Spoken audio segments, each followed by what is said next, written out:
हमें भाषा से दिक्कत है, ना राज्य से दिक्कत है। हमें दिक्कत इस तरह के नफरती लोग से है, देवेंद्र फडणवीस जैसे लोग जो नफरत फैलाते हैं पूरे देश में।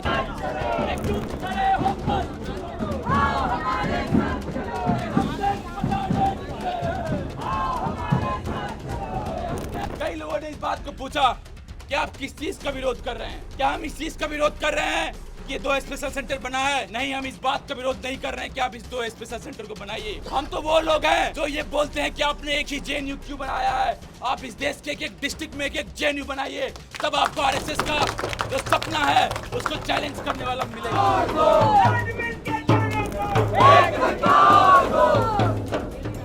जब 2014 में ये आए थे तो उन्होंने एक बोला था कि मोतिहारी में जब मैं आऊँगा, जैसे महात्मा गांधी ने अपना सत्याग्रह शुरू किया था कि मोतिहारी का चीनी मिल का मैं चाय पीऊँगा तभी आऊँगा। उसके बाद कितने बार आ गया, चीनी मिल का जो जमीन था वो बिक चुका है। पर्दे के पीछे सब एक ही नजर आते हैं क्योंकि सारे के सारे एक ही थाली के चट्टे वट्टे नजर आते हैं। नमस्कार, मेरा नाम है शुजा अब्बास और आप देखना शुरू कर चुके हैं पब्लिक माइक। इस वक्त हम एक ऐसी धरती पर मौजूद हैं जो किसी भी परिचय की मोहताज नहीं है। जी हाँ, मैं बात कर रहा हूँ जवाहरलाल नेहरू यूनिवर्सिटी, जिसको आप जेएनयू के नाम से भी जानते हैं। जेएनयू किसी भी परिचय की मोहताज नहीं है, पूरी दुनिया जानती है जेएनयू क्या है और आज हम उसी जेएनयू में मौजूद हैं।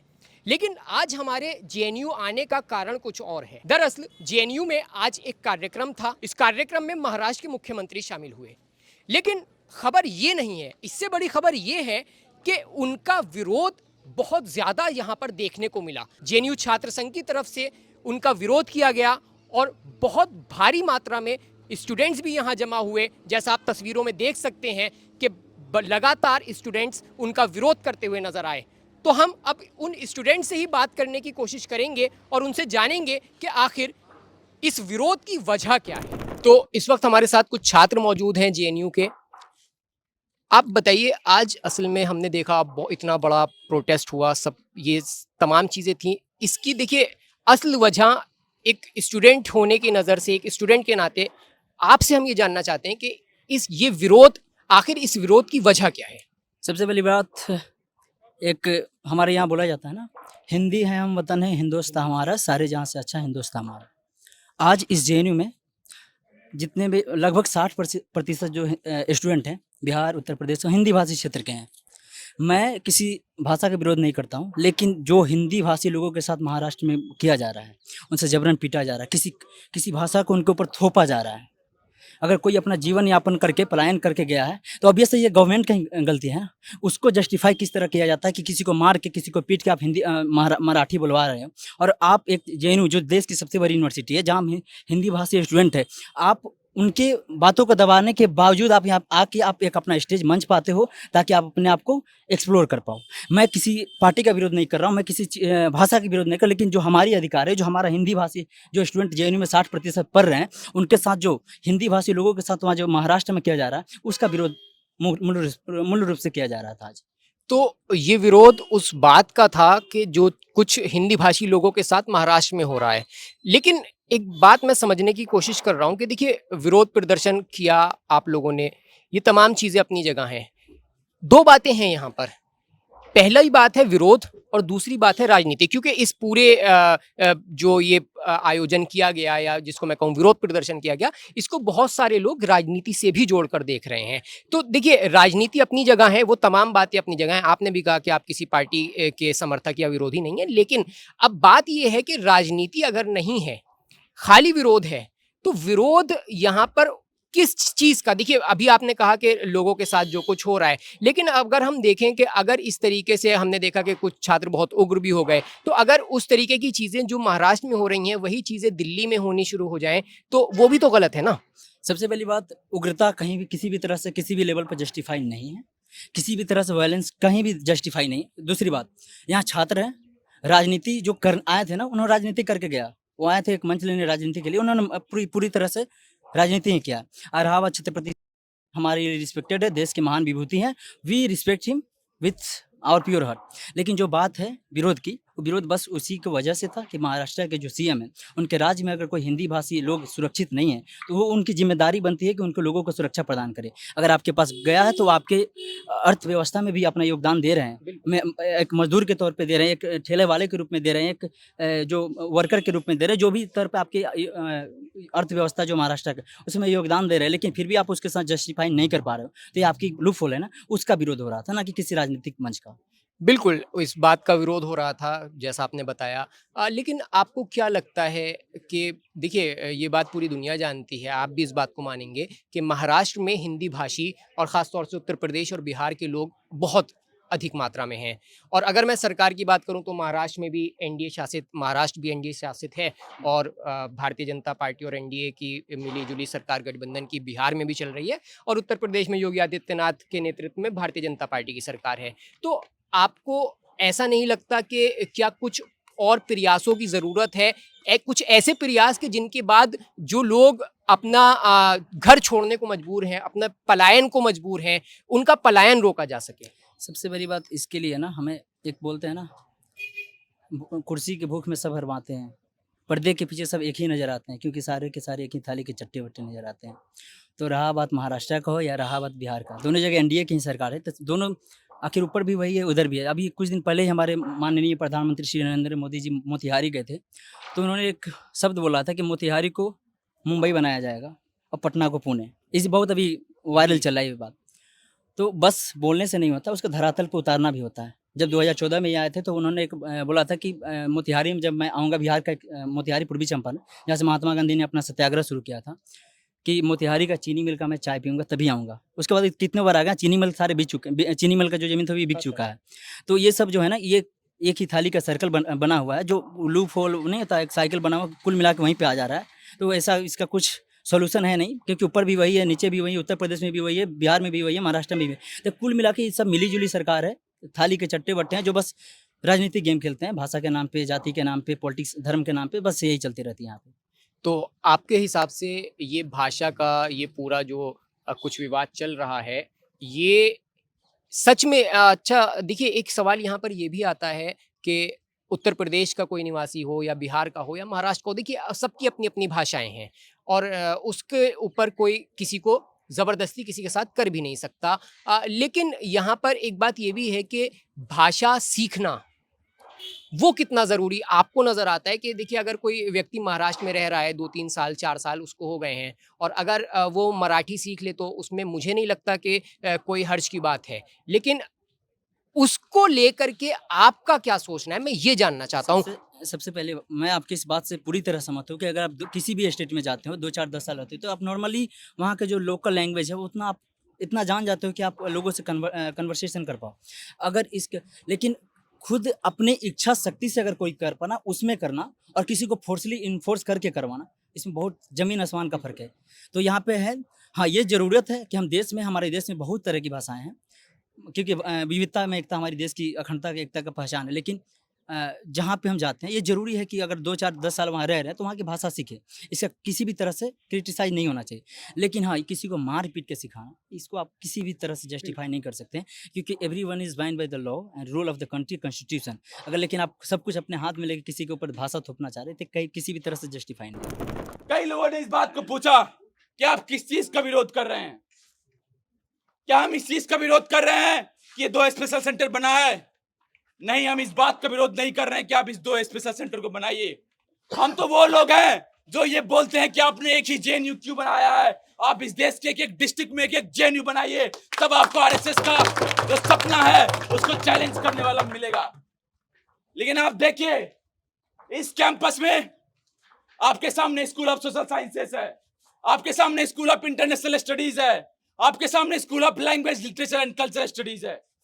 हर एक सेकेंड हर वो जेएनयू का स्टूडेंट जो इस कैंपस में पढ़ने आता है, उसको एक एक सेकेंड एक चीज की दिक्कत होती है। जब हॉस्टल में वाटर कूलर के पास जाते हैं तो उसमें से पानी नहीं निकलता है। जब कमरे में आप सोने के लिए जाते हैं तो हमको इस बात का डर सताता है कि ऊपर से सीलिंग गिर जाएगी। जब ठंड का मौसम होता है तो खिड़की में शीशे नहीं लगे होते हैं और ठंडी हवा आती है आपके पास। इस वाइस चांसलर के पास आप जाइए, हम सभी लोग जाते हैं, काउंसलर जाते हैं, अलग अलग संगठन के लोग जाते हैं, उनका भी एजेंट जो एबीवीपी है वो भी जाता है।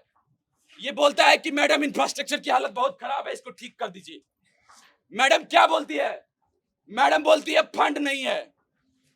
तो ये सवाल हम करने के लिए आए हैं कि आपको स्टूडेंट्स जो ऑलरेडी किसी सेंटर में दाखिला लिया हुआ है, जो स्टूडेंट ऑलरेडी अपनी पढ़ाई पूरी कर रहा है, जो स्टूडेंट ऑलरेडी उसको पीएचडी में वाइवा में डिस्क्रिमिनेशन होता है, यहाँ पे ये बोला जाता है आरएसएस और भाजपा के प्रोफेसर के द्वारा कि तुम लेफ्ट की पॉलिटिक्स मत करो, तुम प्रोग्रेसिव पॉलिटिक्स मत करो, नहीं तो हम तुमको पीएचडी में एडमिशन नहीं देंगे, हम तुम्हारी कॉपी में नंबर काट लेंगे।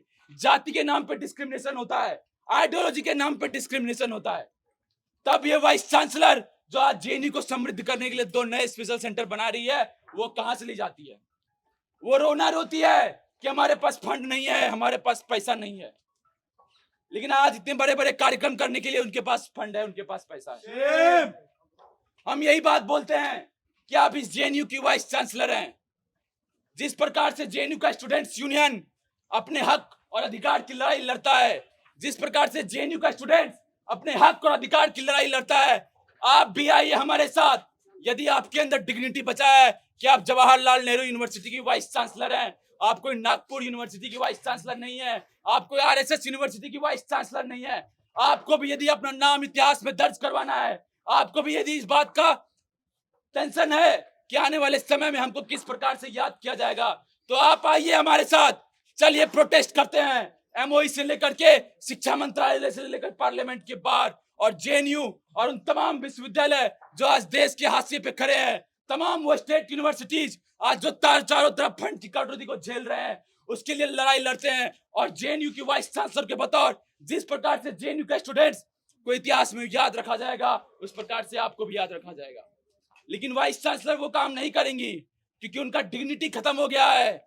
उनको बस एक ही चीज करने के लिए आता है, और वो है वादा खिलाफी।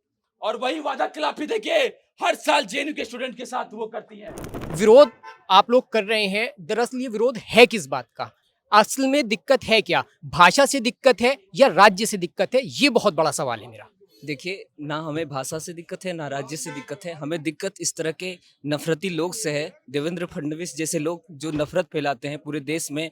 एक chief minister, sitting chief minister, जो लगातार इस देश में लैंग्वेज के नाम पे, रिलीजन के नाम पे, कास्ट के नाम पे वायलेंस को बढ़ावा देता है, इस बात से हमें दिक्कत है। और जेएनयू की ये विरासत है कि इस तरह के लोगों का हमेशा विरोध किया है, इस तरह की राजनीति का विरोध किया है। तो हम आज इकट्ठा होकर इस प्रोटेस्ट में आए हैं, ये बात अपनी दर्ज कराने के लिए कि आपकी ये राजनीति यहाँ एक्सेप्ट नहीं होगी, हम इसका कड़ा विरोध करेंगे। अच्छा, राजनीति का विरोध है, वो बात समझ में आती है, लेकिन एक जनरल बात होती है जब बात आती है लैंग्वेज की। ऑब्वियसली यूनिवर्सिटी के अंदर हैं हम, एक विद्यालय के, महाविद्यालय के अंदर हैं। अब बात यह है कि भाषा एक तरफ होती है, बात राजनीति की, दूसरी तरफ होती है भाषा सीखने की। क्या मराठी भाषा सीखने में कोई मसला है? मराठी भाषा सीखने में कोई दिक्कत नहीं है। हम यहाँ सेंटर का विरोध नहीं कर रहे थे। हमारे जेएनयू के लोग भी और सारे एक्टिविस्टों ने ये बात कही है कि हम भाषा का विरोध करने नहीं आए हैं, सेंटर का विरोध करने नहीं आए हैं। हम इस हेट मॉन्गर का विरोध करने आए हैं जो यहाँ पे नफरत फैलाने के लिए आया है। बिल्कुल, मैं आपकी बात समझ रहा हूँ, बिल्कुल। लेकिन एक सवाल मेरा ये है कि एक तरफ राजनीति को अलग हटा देते हैं, ठीक है, एक छात्र से मैं बात कर रहा हूँ जिसका राजनीति और इन सब चीज़ों से हम बिल्कुल हट के बात करते हैं। बात आती है सिर्फ भाषा की। तो आपको क्या लगता है कि भाषा को, खाली महाराष्ट्र की जब हम बात करते हैं, हिंदी मराठी नहीं, देश के और राज्यों में भी इस तरीके के मामले सामने आए हैं, तो आपको क्या लगता है कि क्या भाषा एक ऐसी चीज़ है कि जिस पर इस तरीके की राजनीति या लोगों के साथ मारपीट या जिस तरीके की चीज़ें देखने में आ रही हैं, खाली महाराष्ट्र नहीं, मैं भारत के देखिए और बहुत सारे इलाके हैं जहाँ पर भाषा को लेकर हमने देखा है, बेंगलोर में बहुत सारे ऐसे मामले सामने आते हैं। तो इन तमाम चीज़ों को लेकर आपका क्या कहना है? देखिए, भाषा के नाम पे लगातार जिस तरीके से हिंदी को इम्पोज किया जा रहा है, उसी का रिजल्ट है कि जो दक्षिणी क्षेत्र है, साउथ के जो क्षेत्र हैं, वहाँ पे लोग जो है आक्रोशित हो रहे हैं और एक लैंग्वेज के नाम पे टेंशन्स बढ़ती जा रही है। ये लैंग्वेज के नाम पे जो दरार लोगों के बीच में फैलाने की राजनीति है, ये बीजेपी आरएसएस की राजनीति है, और उसी का रिजल्ट है कि पूरे देश में इस तरह का माहौल आपको सामने दिख रहा है। उसमें आप कर्नाटका की बात कीजिएगा, बहुत सारी जगहों पे भाषा में विवाद होता है, लेकिन महाराष्ट्र में आजकल जिस तरीके से एक बड़े स्तर पे ऑर्गेनाइज्ड वे में जो लोग गवर्नमेंट में हैं वही कर रहे हैं, ये सामने आ रहा है और इस बात के लिए हम विरोध दर्ज करवा रहे हैं। अच्छा, आपको क्या लगता है कि ये भाषा को लेकर महाराष्ट्र में पिछले कुछ दिनों से ज़्यादा इस तरीके की बातें आ रही हैं और हम लगातार विरोध प्रदर्शन भी देख रहे हैं। आपके हिसाब से आपको क्या महसूस होता है कि इन सब चीज़ों की आखिर वजह क्या हो सकती है? मैंने आपको बताया कि जिस तरीके से बीजेपी आरएसएस की लगातार बांटने की राजनीति है, चाहे वो राजनीति धर्म के नाम पे हो, जाति के नाम पे हो या फिर लैंग्वेज के नाम पे हो, उसी का रिजल्ट है कि पूरे देश में आप देखिए मुसलमानों पे हमला हो रहा है, दलितों पे हमला हो रहा है और एक नया इन्होंने विभाजन का प्लान सामने लाया है लैंग्वेज के नाम पे।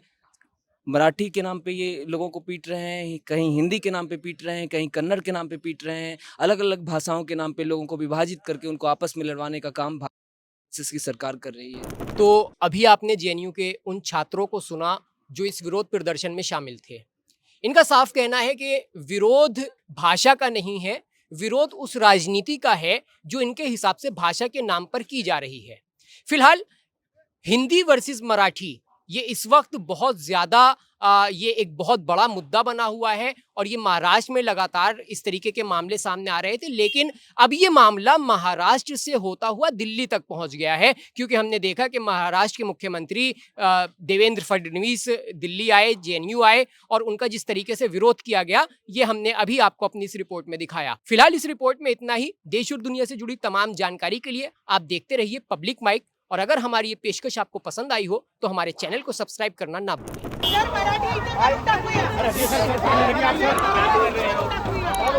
मराठी